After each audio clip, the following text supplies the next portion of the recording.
Hi everyone.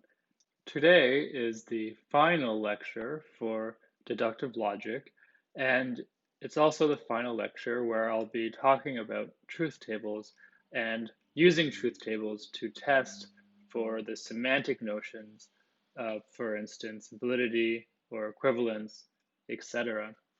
Next week, we will have the midterm, which starts on Thursday at noon until Friday. So you have 24 hours to complete the midterm.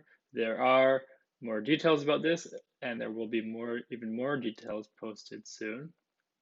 There are no classes next week, so I will be hosting some interactive office hours a couple afternoons early next week as a review, and I'll post more notes about review. Then the week following next week, we will begin our third unit on probability theory. And when we start probability theory, we will of course be introducing many more things, but it's also important for me to stress right now that understanding the semantic notions of, for instance, validity or inconsistency or entailment, understanding what these are and how to determine whether they hold between sentences is an important background for probability theory. So moving forward, it's important that you understand the concepts that we've looked at so far. So to begin, what I will be showing you in this video lecture is a way of answering basically any question about semantics that we will see without having to construct a complete truth table. So I'll begin in the first video of this lecture just very quickly with some review of how we use full truth tables to answer the various questions about semantic properties or relations that we've been tackling in the past couple of weeks. Then in the second video, in the second video of this lecture, I will be showing you the method where we can answer these questions actually without creating full truth tables. So as a review, we create individual truth tables for individual sentences to test for whether those sentences are tautologies, contradictions, or contingent. So if we are given a single sentence, we can construct a truth table for that individual sentence and look under the column, look at the column under the main connective of that sentence. And if it's all T's, then we know that sentence is a tautology or a logical truth. If it's all F's, we know the sentence is a contradiction or a logical falsehood. And finally, if there are a mix of T's and F's, we know the sentence is contingent. Then we can use joint truth tables to test whether pairs of sentences are equivalent, inconsistent, or consistent, or contradictory or not. So a joint truth table is basically the exact same as an individual truth table, except we line up in additional columns the additional sentences that we care about, and we construct in tandem the truth table for those two sentences at the same time, and then we compare the columns under the main connectives of each sentence. And if for each row on those columns, we have that the sentences have the same truth value, then we know they're equivalent.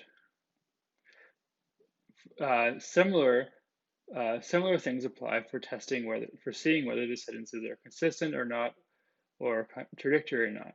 So if there is at least one row on which, under the main connectives of each sentence, they are both true, then we know the two sentences are consistent. But if there's no row on which both sentences are true, then we know the sentences are inconsistent. And finally, if there's no row on which both sentences share a truth value, either both being true or either both being false, then we know the sentences are contradictory. They must have different truth values. But if there's some row on which both sentences have the same truth value, either they're both true or they're both false, then we know they're not contradictory. Now, finally, we can use joint truth tables to determine whether an argument is valid. And as I've stressed, that is the same question as whether the premises, the collection of sentences which constitute the premises of the argument, whether they entail the conclusion. So in addition to all these semantic notions here, we have finally the notions of validity and entailment. Now, what we do is we line up in a joint truth table all of the premises and the conclusion, and we make the joint truth table. And then what we do is we look at every row on which all the premises are true, and we see whether on any of those rows the conclusion is false. And if there is some row on which all the premises are true and the conclusion is false, then we know the argument is not valid.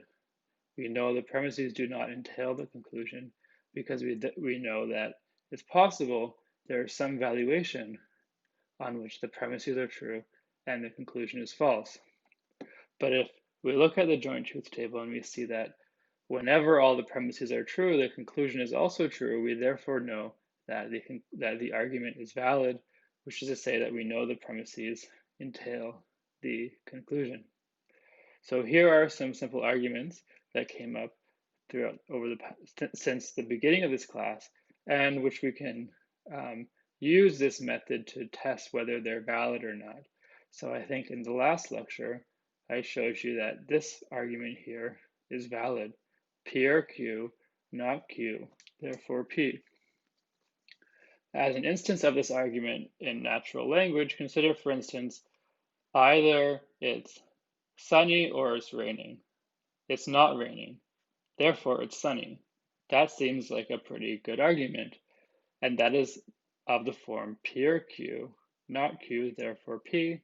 And by constructing a joint truth table, we can see formally and rigorously why, in fact, it is a good argument. Now, if you were to construct a joint truth table for this final argument, you would see that this is not a good argument, i.e., it is not deductively valid. So, for instance, imagine the argument, either it's sunny or it's raining, therefore it's sunny. Now, intuitively, that's not a very good argument, and if you construct the truth table, you can see formally and rigorously why this is in fact not a valid argument. So to conclude this part, the first part of this lecture, I will create a joint truth table to test whether this second argument is valid. So a few lectures back, in lecture 11, I think, I gave you, in the video lecture, I gave you the joint truth table for this first argument. And this first argument is what is called an argument of the form modus ponens. So we say, if P then Q, P, therefore Q. So this is the most important or the most paradigm of a good, valid, deductive argument. And this even came up at the very beginning of the class when we're talking about intuitively good deductive arguments. So in the video lecture for 11, I gave you the joint truth table for this one to show that this was in fact valid. But now let's look at this. We will now look at whether this second argument form is valid. If P then Q, Q, therefore P. So this is what is called affirming the consequent. You affirm the consequent of a conditional and try to infer its antecedent. And as we've already noted, this actually is not a good deductive argument. And now we're going to be able to show why. So let me switch to my other screen.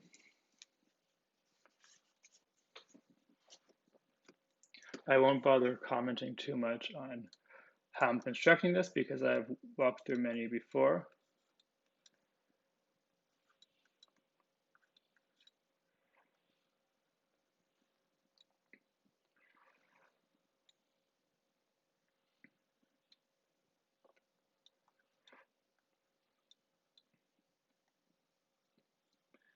So just note that I have the atomic sentence letters that appear throughout the premises and conclusion of the argument, which are just P and Q. And then I list in their main columns the premises of P then Q and Q, and the conclusion P.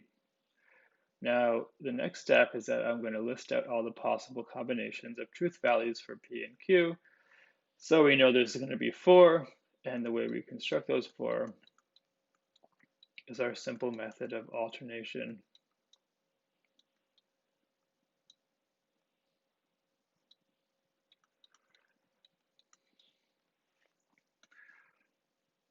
Now, the second premise and the conclusion are just the individual sentence letters, so these are very easy to fill in. We just copy over.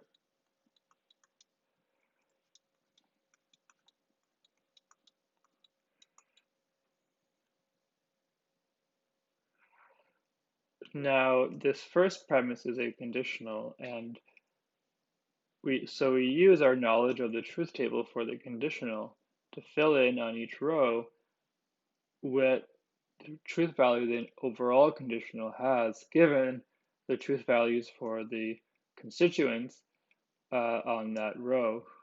So in this first case, where P is true and Q is true, the conditional is true. Now the second row is the one and only case in which a conditional is false, which is when the antecedent is true and the consequent false. So in the second case, it's false. And that's the only case in which it's false. So now we've constructed the entire truth table. And now we want to look at every row on which all the premises are true and wonder if on each of those rows the conclusion P is also true. So the first row, both the premise 1 and 2 are true, so we're going to have to look at that one. The second one, both premises are false, so that's irrelevant. Now the third one, both premises are true as well, so we'll have to look at that one. And on the final row, the second premise is false, so that doesn't matter. Now let's look at the first row. Here we have both premises are true, but the conclusion is also true. So this row does not show us that the argument is invalid. But now let's look at the third row. Here we have, again, both premises are true, but the conclusion is false. So this third row shows us that this argument is invalid. It is not a good deductive argument because it's possible for both premises to be true and the conclusion to be false. So, and that is a case in which P is false and Q is true. So when P is false, the conditional if P then Q is true, because if a conditional has a false antecedent, then it's true no matter what. And then since Q is true, the second premise is true. That's a check mark. So in the case where P is false and Q is true, we have that both premises are true, but of course P is false, which is a conclusion, so the conclusion is false, and therefore we show that the argument is invalid. So the next part, in the next video, in the second part of this lecture, I will describe to you a method for testing whether arguments are valid that does not involve making any complete truth tables.